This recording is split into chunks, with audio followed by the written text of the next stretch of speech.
मुझे हमेशा से लगता था कि जो लोग हजारों लोगों के सामने स्टेज पर बिना डरे बोलते हैं या जो बहुत बड़े बड़े फैसले बस पलक झपकते ले लेते हैं, वो शायद पैदाइशी निडर होते हैं। हाँ, मतलब ऐसा लगता है जैसे उनके अंदर डर का कोई सॉफ्टवेयर ही इंस्टॉल नहीं है ना? बिल्कुल, एकदम ऐसा ही लगता है। लेकिन जब हम विज्ञान और मनोविज्ञान को गहराई से देखते हैं तो एक बहुत ही हैरान करने वाली बात सामने आती है। और वो बात यह है कि जो मशहूर स्पीकर्स या बड़े लीडर्स होते हैं, उनके भी स्टेज पर जाने से पहले हाथ कांपते हैं, उनके दिल की धड़कनें भी तेज होती हैं। वाकई, मतलब फर्क सिर्फ इतना है कि उन्होंने उस डर को पूरी तरह खत्म नहीं किया है, बल्कि उसके साथ एक तालमेल बिठाना सीख लिया है। 100% सही कहा। और यही तालमेल, यही माइंडसेट आज के हमारे इस डीप डाइव का मुख्य केंद्र है। तो आज हमारे पास मनोविज्ञान और बिहेवियरल साइंस के कुछ बहुत ही दिलचस्प रिसर्च पेपर्स हैं और साथ ही कुछ बेहद प्रेरक केस स्टडीज का एक पूरा स्टैक मौजूद है। हाँ, और इन सभी स्रोतों को मिलाकर आज का हमारा मिशन है किसी भी इंसान के भीतर छिपी उस द्वादश शक्ति नंबर 11 को डीकोड करना, जिसे हम आम भाषा में आत्मविश्वास या सेल्फ कॉन्फिडेंस कहते हैं। बिल्कुल। तो आज हम इन पेपर्स की तह तक जाने वाले हैं ताकि ये समझा जा सके कि आत्मविश्वास असल में काम कैसे करता है। और स्रोत सामग्री ये बहुत ही स्पष्ट रूप से स्थापित करती है कि आत्मविश्वास कोई जन्मजात जादुई गुण नहीं है।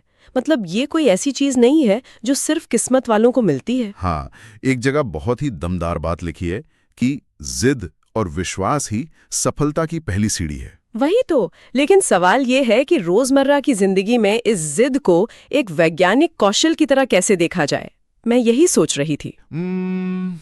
अगर हम इस जिद की बिल्कुल जड़ में जाएं, तो हमारे रिसर्च पेपर्स आत्मविश्वास को एक बहुत ही बुनियादी लेकिन शक्तिशाली मानसिक अवस्था मानते हैं। मतलब एक आवाज जो अंदर से आती है। हाँ, बस एक अंदरूनी आवाज जो कहती है मैं कर सकता हूं। ये कोई शोर मचाने वाला अहंकार नहीं है, बल्कि ये एक शांत और स्थिर दृढ़ता है। अच्छा, तो जब हर तरफ शंकाएं होती हैं, बाहरी परिस्थितियां विपरीत होती हैं, तब ये आवाज दिमाग को ये भरोसा दिलाती है कि समाधान निकाला जा सकता है। एकदम सही। और ये बात मुझे बचपन के उस अनुभव की याद दिलाती है जब कोई बच्चा पहली बार बिना ट्रेनिंग व्हील के साइकिल चलाना सीखता है। ओहो, वो वाला उदाहरण। बच्चा बार बार गिरता है, उसके घुटने छिलते हैं, चोट लगती है। हाँ, लेकिन फिर भी वो रोते हुए वापस उस सीट पर बैठ जाता है। उस वक्त बच्चे को भौतिकी या संतुलन के नियम तो पता नहीं होते। बिल्कुल नहीं पता होते, लेकिन एक जिद होती है कि मैं सीख जाऊंगा। वही जिद ही तो असली चीज है। लेकिन रुकिए, यहाँ एक बहुत बड़ा विरोधाभास भी नजर आता है नोट्स में। वो क्या? हमारी स्रोत सामग्री एक जगह दावा करती है कि ज्ञान, कौशल और अवसर, ये सब होते हुए भी अगर आत्मविश्वास नहीं है तो वो सारा ज्ञान बेकार है। क्या ज्ञान वाकई बेकार हो सकता है? मतलब हम तो हमेशा से यही सुनते आए हैं कि नॉलेज इज पावर, यानी ज्ञान ही शक्ति है। ये एक बहुत ही वाजिब उलझन है। ज्ञान बेशक एक बहुत जरूरी औजार है, लेकिन उस औजार को उठाने की और इस्तेमाल करने की ताकत आत्मविश्वास से आती है। अच्छा, इसे थोड़ा और आसान भाषा में समझते हैं। हाँ, तो मान लीजिए किसी के पास दुनिया की सबसे बेहतरीन कार है, उसका इंजन एकदम शानदार है। वो इंजन हमारा ज्ञान है। ठीक है, इंजन ज्ञान हो गया। लेकिन अगर उस कार में इग्निशन या स्पार्क प्लग ही काम नहीं कर रहा, तो वो कार 1 इंच भी आगे नहीं बढ़ेगी। वो स्पार्क प्लग ही हमारा आत्मविश्वास है। अरे वाह, ये उपमा तो बहुत ही सटीक है। तो हमारे स्टैक में मौजूद अध्ययन बताते हैं कि अक्सर अवसर बिल्कुल सामने होते हैं, एकदम खुले दरवाजे की तरह। हाँ, लेकिन लोग कदम इसलिए नहीं उठाते क्योंकि उन्हें लगता है कि वो पूरी तरह तैयार नहीं है। मतलब स्रोत सामग्री के अनुसार सफलता का 50% हिस्सा सिर्फ इस माइंडसेट पर निर्भर करता है कि इंसान पहल करने को तैयार है या नहीं। बिल्कुल। मतलब आधी से ज्यादा लड़ाई तो बाहर की दुनिया से नहीं, बल्कि इंसान के अपने ही दिमाग के अंदर चल रही है। लेकिन एक सेकेंड, अगर कोई इंसान हर वक्त ये कहता फिरे कि मैं ही सबसे बेहतर हूं, मुझे सब आता है, तो समाज उसे कॉन्फिडेंट नहीं मानता। हाँ, समाज उसे घमंडी मानता है। वही तो, हमारे स्रोत इस बारीक रेखा को कैसे समझाते हैं?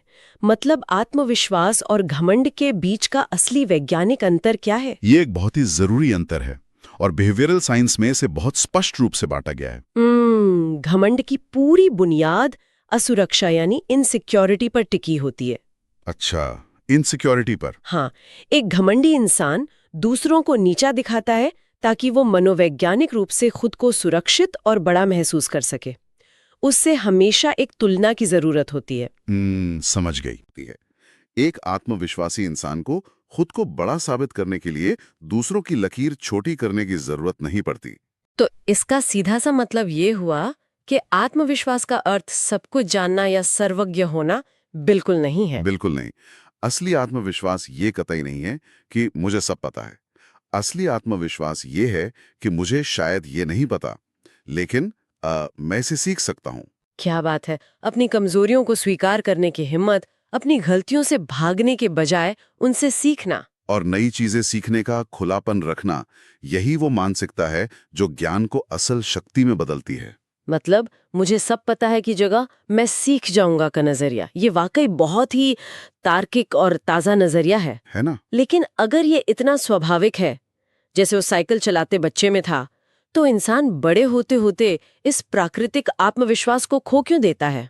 ये एक बहुत बड़ा सवाल है। हाँ, तो हमारी स्रोत सामग्री उन कौन सी रुकावटों की बात करती है जो एक निडर बच्चे को एक डरे हुए वयस्क में बदल देती हैं? इसके पीछे इंसान की इवोल्यूशनरी साइकोलॉजी यानी विकासवादी मनोविज्ञान का एक बहुत बड़ा हाथ है। विकासवादी मनोविज्ञान? वो कैसे? हमारे स्रोत बताते हैं कि आत्मविश्वास की कमी कोई व्यक्तिगत खराबी नहीं है, बल्कि मन द्वारा बुने गए 3 बहुत ही गहरे लेकिन आज के समय में झूठे डर हैं। 3 झूठे डर।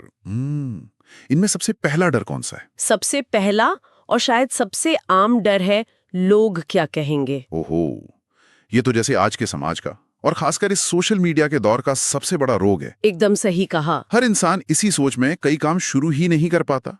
लेकिन विज्ञान इसे इतना बड़ा डर क्यों मानता है? क्योंकि प्राचीन काल में जब इंसान शिकारियों से बचने के लिए कबीलों में रहता था, तो कबीले से बाहर निकाले जाने का मतलब था निश्चित मौत। बाप रे। हाँ, इसलिए हमारा दिमाग दूसरों की राय और सामाजिक स्वीकृति को इतनी अहमियत देने के लिए प्रोग्राम्ड है। अच्छा, तो ये एक सर्वाइवल इंस्टिंक्ट था। बिल्कुल। लेकिन आज के आधुनिक युग में ये एक झूठा अलार्म बन चुका है। स्रोत सामग्री एक बहुत ही कड़वा लेकिन तार्किक सच सामने रखती है। वो क्या? कि जिन लोगों का किसी इंसान के जीवन के लक्ष्यों से कोई लेना देना ही नहीं है, उनकी राय उस इंसान के भविष्य को कैसे तय कर सकती है। ये एक बहुत ही बेहतरीन नजरिया है, दिमाग के उस पुराने और एक्सपायर हो चुके अलार्म को पहचानना। बिल्कुल। और दूसरा डर क्या है जो इंसान को रोकता है? दूसरा है असफलता का डर, यानी फियर ऑफ फेलियर। ये डर इतना शक्तिशाली होता है कि ये इंसान को कोई भी नया कदम उठाने से पहले ही पैरालाइज कर देता है। ये बात मुझे हमेशा थोड़ी अजीब लगती है। मतलब अगर कोई इंसान किसी रेस में हिस्सा ही नहीं लेगा, दौड़ेगा ही नहीं, तो वो हारेगा कैसे? हाँ, लॉजिक तो यही कहता है, लेकिन सच तो ये है कि जो डर के मारे कोशिश ही नहीं करता, वो तो शुरुआत करने से पहले ही हार चुका होता है। एकदम सटीक बात बोली आपने। और यही हमें तीसरे डर तक ले जाती है, खुद को कम आंकना या हीन भावना, जिसे हम इन्फीरियोरिटी कॉम्प्लेक्स कहते हैं। ये तो बहुत आम है। लोग अक्सर दूसरों की सफलताओं के अंतिम परिणाम को देखते हैं, उनके चमकते हुए मेडल्स या सक्सेस स्टोरीज को। हाँ, और उसकी तुलना अपनी शुरुआत या अपने संघर्ष से करते हैं। इससे दिमाग को एक गलत संदेश आता है कि शायद मैं इनके जितना काबिल नहीं हूं। यहाँ मैं थोड़ा उलझ रही हूँ। अक्सर जब हम सेल्फ हेल्प की दुनिया में जाते हैं, तो हर जगह यही कहा जाता है कि डर को पूरी तरह खत्म कर दो, निडर बन जाओ। हाँ, फियरलेस बनो वाले स्लोगन्स। बिल्कुल। तो क्या हमारा अंतिम लक्ष्य डर को शून्य करना होना चाहिए? क्या डर हमेशा एक दुश्मनी होता है जिसे मारना जरूरी है? ये शायद इस पूरी स्रोत सामग्री का सबसे बड़ा आहा मोमेंट है। विज्ञान इस पूरी धारणा को ही पलट देता है। वाकई? कैसे? ये कहता है कि डर को खत्म करना ना तो संभव है और नहीं जरूरी। डर कोई दुश्मन या विलन नहीं है, ये एक सिग्नल है, एक साथी है। एक साथी। हाँ। जब डर लगता है तो उसका न्यूरोलॉजिकल मतलब सिर्फ इतना होता है कि कुछ महत्वपूर्ण होने वाला है, कुछ ऐसा जिस पर ध्यान देने की जरूरत है। तो आप ये कह रहे हैं कि घबराहट और उत्साह में कोई बुनियादी फर्क नहीं है, मतलब एंजाइटी और एक्साइटमेंट एक ही हैं। शारीरिक स्तर पर दोनों बिल्कुल एक समान है। दोनों ही स्थितियों में इंसान की दिल की धड़कन बढ़ती है, हथेलियों में पसीना आता है, एड्रेनालाइन रिलीज होता है। अरे, मतलब शरीर एक ही रसायन छोड़ रहा है। 100%। ये सिर्फ हमारा दिमाग है, हमारी सोच है जो एक स्थिति को डर का लेबल देती है और दूसरी स्थिति को रोमांच या उत्साह का। ये तो बहुत ही गहरी बात है। तो साहस का मतलब यह नहीं है कि अंदर डर मौजूद ना हो। साहस का असली वैज्ञानिक मतलब है डर के मौजूद होने के बावजूद कदम बढ़ाना। मतलब एक्शन लेना ही डर का सबसे बड़ा और इकलौता इलाज है। बिल्कुल। हमारी स्रोत सामग्री में एक बहुत ही जबरदस्त केस स्टडी दी गई है जो इस बात को पूरी तरह से साबित करती है। आप उस स्टार्टअप फाउंडर की बात कर रही है ना? हाँ बिल्कुल, एक ऐसे स्टार्टअप फाउंडर की कहानी जिसके पास कोई बड़ी कॉलेज डिग्री नहीं थी। उसे शुरुआत में कोई सफलता नहीं मिली, हर निवेशक ने उसका आइडिया ठुकरा दिया। और लोग उसका मजाक भी उड़ाते थे। हाँ, अगर वो चाहता तो असफलता के डर और लोग क्या कहेंगे वाले अलार्म से डरकर वही रुक सकता था। लेकिन उस कहानी का जो सबसे महत्वपूर्ण हिस्सा है वो ये है कि उस फाउंडर ने हर ना को अंतिम फैसला मानने से इनकार कर दिया। उसने हर रिजेक्शन को, हर रुकावट को सिर्फ एक देरी या सीखने का अवसर समझा। बिल्कुल, उसने उस डर को खुद पर हावी नहीं होने दिया। ये इस बात का बेहतरीन उदाहरण है कि कैसे डर के बावजूद एक्शन लेना पूरी बाजी पलट सकता है। ये कहानी हमें दिखाती है कि कैसे एक्शन ही असली गेम चेंजर है।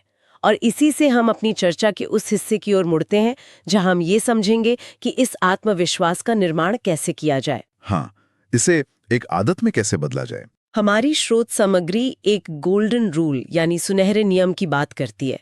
नियम कहता है पहले एक्शन आता है, उससे आत्मविश्वास आता है और फिर उस आत्मविश्वास से इंसान और बड़ा एक्शन ले पाता है। साइकिल की तरह। लेकिन मुझे यहाँ एक बहुत बड़ी व्यवहारिक समस्या दिख रही है। ये तो बिल्कुल मुर्गी और अंडे वाला सवाल हो गया ना। वो कैसे? अगर किसी इंसान के अंदर बहुत गहरा डर है, वो पैरालाइज्ड महसूस कर रहा है, तो वो पहला एक्शन लेगा कैसे? मतलब शरीर तो हिलने से भी मना कर देता है। ये बहुत ही जायज और गहरा सवाल है और यहीं पर बिहेवियरल साइंस माइक्रो एक्शंस यानी बहुत ही छोटे कदमों की बात करता है। छोटे कदम? हाँ, इंसान को सीधे पहाड़ से छलांग नहीं लगानी है। पहला कदम इतना छोटा होना चाहिए कि दिमाग का वो डर वाला अलार्म सिस्टम चालू ही ना हो। अच्छा। इसीलिए स्रोत सामग्री में आत्मविश्वास बनाने की 3 बहुत ही व्यवहारिक आदतें बताई गई हैं।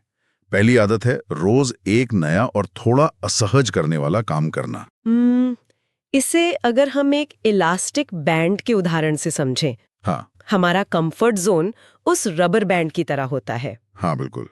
अगर उसे एक साथ बहुत जोर से खींचेंगे तो वो टूट जाएगा, लेकिन अगर उसे रोज थोड़ा थोड़ा खींचे तो उसका आकार हमेशा के लिए बड़ा हो जाता है। बहुत ही शानदार और सटीक उपमा है ये। जब कोई इंसान रोज छोटी छोटी नई चुनौतियां लेता है, जैसे किसी अजनबी से बात करना या रोज के रास्ते की जगह कोई नया रास्ता लेना या कोई नई डिश बनाना, हाँ, तो दिमाग में नए न्यूरल पाथवेज बनते हैं। दिमाग ये डेटा इकट्ठा करने लगता है कि हम अनजानी और नई चीजों का सामना कर सकते हैं और जिंदा बच सकते हैं। वाकई यही नया काम नए आत्मविश्वास को जन्म देता है। बिल्कुल। दूसरी आदत जो नोट्स में बहुत प्रमुखता से दी गई है वो है मिरर प्रैक्टिस और पॉजिटिव सेल्फ टॉक। रोज सुबह आईने के सामने खड़े होकर अपनी आंखों में आंखें डालकर खुद को प्रेरित करना और अपने मन की उस पुरानी नकारात्मक आवाज को बदलना जो कहती है मुझसे नहीं होगा, इसे बदलकर मैं हर दिन बेहतर हो रहा हूं करना। हाँ। लेकिन वैज्ञानिक रूप से ये काम कैसे करता है? हमारे स्टैक में एक और दिलचस्प नजरिया भी तो है जो fake it till you make it पर सवाल उठाता है। हाँ, वो इम्पोस्टर सिंड्रोम वाला ऐसा। वही तो कहा जाता है कि कभी-कभी ये दिखावा इम्पोस्टर सिंड्रोम को जन्म देता है, जहां इंसान अंदर से खुद को झूठा महसूस करने लगता है। तो क्या आईने के सामने बात करना खुद को धोखा देना नहीं है? ये एक बहुत ही शानदार बिंदु है जहां हमें सावधानी बरतनी होती है। Fake it till you make it तब नुकसानदायक होता है जब इंसान अपनी स्किल्स के बारे में दुनिया से झूठ बोलता है। अच्छा। जो उसे अंदर से खोखला करता है। लेकिन यहाँ सेल्फ टॉक दुनिया से झूठ बोलना नहीं है, ये अपने ही दिमाग की रीवायरिंग करना है। रीवायरिंग मतलब? इंसान का दिमाग नकारात्मक चीजों को ज्यादा याद रखता है, जिसे मनोविज्ञान में नेगेटिविटी बायस कहते हैं। जब आईने के सामने सकारात्मक बातें कही जाती हैं तो असल में उस बायस को तोड़ा जा रहा होता है। तो ये खुद को याद दिलाना है कि पुरानी नकारात्मक बातें सिर्फ एक आदत थीं, सच्चाई नहीं। बिल्कुल। और ये सिर्फ विचारों तक सीमित नहीं है, यहाँ बॉडी लैंग्वेज यानी शारीरिक भाषा का विज्ञान भी जुड़ जाता है। तो क्या हमारे शरीर के हाव भाव, हमारे बैठने या खड़े होने का तरीका हमारे दिमाग के रसायनों को बदल सकता है? बिल्कुल। ये विज्ञान द्वारा पूरी तरह से प्रमाणित है। वाकई? हाँ, जब कोई इंसान झुककर बैठता है, कंधे गिराकर चलता है या सिकुड़कर रहता है, तो शरीर में कॉर्टिसोल यानी स्ट्रेस हार्मोन का स्तर बढ़ जाता है। मतलब दिमाग को लगता है कि कोई खतरा है और छुपना जरूरी है। एकदम सही। इसके ठीक विपरीत जब सीना तान कर कंधे पीछे करके सीधे खड़े होते हैं, आंखों में आंखें डालकर बात करते हैं और चेहरे पर हल्की मुस्कान रखते हैं, तो क्या होता है? तो शरीर में टेस्टोस्टेरोन का स्तर बढ़ता है और कॉर्टिसोल कम होता है। यह सिर्फ एक सोच नहीं है, ये एक वास्तविक रासायनिक बदलाव है। अरे वाह, ये तो बहुत ही शक्तिशाली टूल है। मतलब शारीरिक मुद्राएं दिमाग को हैक करने का एक सीधा और तुरंत असरदार तरीका है। हाँ बिल्कुल। ये तो वाकई एक बहुत गहरी बात है, शरीर से दिमाग को दिशा देना। अब इन आदतों और शारीरिक विज्ञान से आगे बढ़कर एक और बड़ी चुनौती सामने आती है। वो क्या? 1 या 2 दिन मोटिवेट होकर सीधे खड़े रहना या आईने के सामने बात करना तो आसान है, लेकिन इसे एक लंबे समय तक चलने वाले सिस्टम में कैसे बदला जाए? ताकि आत्मविश्वास एक स्थायी हिस्सा बन जाए। हाँ, हमारे पेपर्स में एक बहुत ही दिलचस्प कहानी दी गई है। एक ऐसा इंसान जिसे पब्लिक स्पीकिंग से इतना खौफ आता था कि माइक पकड़ते हैं उसके हाथ कांपने लगते थे। हाँ, और उस इंसान ने अपने उस खौफ को खत्म करने के लिए कोई रातों रात होने वाला चमत्कार नहीं किया। उसने उसी माइक्रो एक्शन का सहारा लिया। उसने एक बहुत ही छोटा नियम बनाया कि वो रोज सिर्फ 2 मिनट बोलेगा। बिल्कुल। पहले उसने अकेले में कमरे में अभ्यास किया, फिर आईने के सामने, फिर अपने परिवार के 2-3 लोगों के सामने। और समय के साथ यही छोटा अभ्यास कंपाउंड इंटरेस्ट की तरह बढ़ता गया। हाँ, लगातार अभ्यास से दिमाग का वो अलार्म बजना बंद हो गया और वो व्यक्ति एक बहुत बड़ा स्टेट स्पीकर बन गया। और इसी कहानी से हमें आत्मविश्वास का वो सबसे सटीक फॉर्मूला मिलता है जो हमारी स्रोत सामग्री के बिल्कुल केंद्र में है। वो फॉर्मूला है तैयारी प्लस अभ्यास प्लस धैर्य इज इक्वल टू आत्मविश्वास, यानी preparation plus practice plus patience बराबर कॉन्फिडेंस। चलिए इस फॉर्मूले को थोड़ा खोलकर समझते हैं। सबसे पहले है तैयारी। इसका मतलब है अपने विषय को, अपने काम को गहराई से समझना। अगर ज्ञान की ही कमी है तो डर लगना बिल्कुल स्वाभाविक और सही भी है। बिल्कुल। और दूसरा है अभ्यास। इसका मतलब है उस ज्ञान को बार बार इस्तेमाल करना, उस दौरान गलतियां करना और उन गलतियों से सीखना। और तीसरा जो सबसे महत्वपूर्ण है वो है धैर्य। हाँ, पेशेंस। आज के इस इंस्टेंट ग्रेटिफिकेशन वाले दौर में लोग एक दिन में निडर होना चाहते हैं। सबको तुरंत रिजल्ट चाहिए। वही तो, लेकिन दिमाग के न्यूरॉन्स को नए रास्ते बनाने में, नई आदतें पक्की करने में समय लगता है। और इसी फॉर्मूले को जिंदगी का हिस्सा बनाने के लिए स्रोत सामग्री में एक बहुत ही ठोस डेली रूटीन भी सुझाई गई है। हाँ, इसमें दिन को 3 हिस्सों में बांटा गया है। सबसे पहला है सुबह की शुरुआत। दिन की शुरुआत किसी सकारात्मक घोषणा या अफर्मेशन से होनी चाहिए, जैसे कि मैं आज की चुनौतियों के लिए पूरी तरह सक्षम हूँ। बिल्कुल। और दिन का दूसरा हिस्सा है लक्ष्य निर्धारण। पूरे दिन में एक बहुत ही छोटा लक्ष्य तय करना और उसे पूरा करना। ये न्यूरोलॉजी के नजरिए से बहुत अहम है। जब कोई भी काम पूरा होता है, चाहे वो कितना भी छोटा क्यों ना हो, तो दिमाग डोपामिन रिलीज करता है, जो कि इनाम और खुशी का हार्मोन है। हाँ, रोज छोटे लक्ष्य पूरे करने से दिमाग को जीतने की आदत पड़ जाती है। उसे लगने लगता है कि ये इंसान जो ठानता है वो पूरा करता है। और दिन का तीसरा और आखिरी हिस्सा, रात को सोने से पहले, ये मुझे व्यक्तिगत रूप से सबसे प्रभावशाली लगा। सोने से पहले अपनी खुद की सराहना करना। हाँ, दिन भर में जो कुछ भी अच्छा किया गया है, चाहे वो महज किसी की मदद करना हो या कोई छोटा काम निपटाना हो, उसे याद करना। ये आत्मसम्मान और आत्मविश्वास की नींव को बहुत गहराई से मजबूत करता है। तो अगर हम इन सभी वैज्ञानिक और मनोवैज्ञानिक पहलुओं को समझने के बाद आज की इस पूरी चर्चा का सार निकालें, तो एक बात बिल्कुल साफ हो जाती है, साधारण से असाधारण बनने का सफर बाहर के किसी जादू पर निर्भर नहीं करता। ये पूरी तरह से एक आंतरिक प्रक्रिया है। बिल्कुल। आत्मविश्वास एक मांसपेशी की तरह है।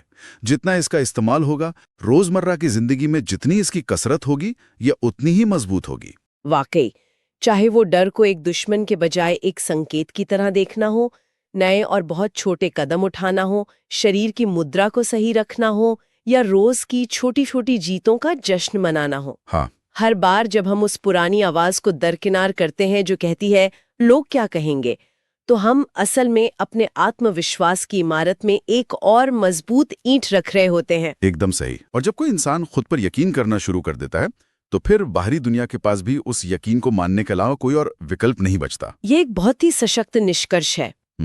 वो दरवाजा जिसके बारे में शुरुआत में अक्सर सोचा जाता है कि वो बहुत भारी है और लॉक है, वो असल में हमेशा से सिर्फ एक सही दिशा में लगे धक्के का इंतजार कर रहा होता है। इस पूरी डीप डाइव और इन सभी स्रोत सामग्रियों का विश्लेषण करने के बाद एक बहुत ही गहरा सवाल मन में उभर कर आता है। अच्छा, वो क्या? यह एक ऐसा सवाल है जिस पर अकेले में पूरी शांति के साथ विचार किया जाना चाहिए। अगर डर के मौजूद होने के बावजूद एक्शन लेने से ही आत्मविश्वास बढ़ता है और असफलता सिर्फ सीखने की प्रक्रिया का एक सामान्य हिस्सा है, तो क्या जीवन का सबसे बड़ा जोखिम असफल होना है, या फिर जीवन का सबसे बड़ा जोखिम किसी ऐसे काम में पूरी तरह सफल हो जाना है जिसने कभी हमारी असली क्षमताओं को चुनौती ही न दी हो? वाकई ये मान्यताओं को झकझोर देने वाला विचार है। ये सोचने पर मजबूर करता है कि हम सुरक्षा चुन रहे हैं या विकास। बिल्कुल। और इसी विचार के साथ विज्ञान और मनोविज्ञान के इस सफर को आज यहीं विराम देते हैं। ये डीप डाइव यहीं समाप्त होती है, इस उम्मीद के साथ कि ज्ञान की ये खोज और भीतर की उस द्वादश शक्ति को निखारने का सिलसिला लगातार चलता रहेगा। सुनने के लिए धन्यवाद।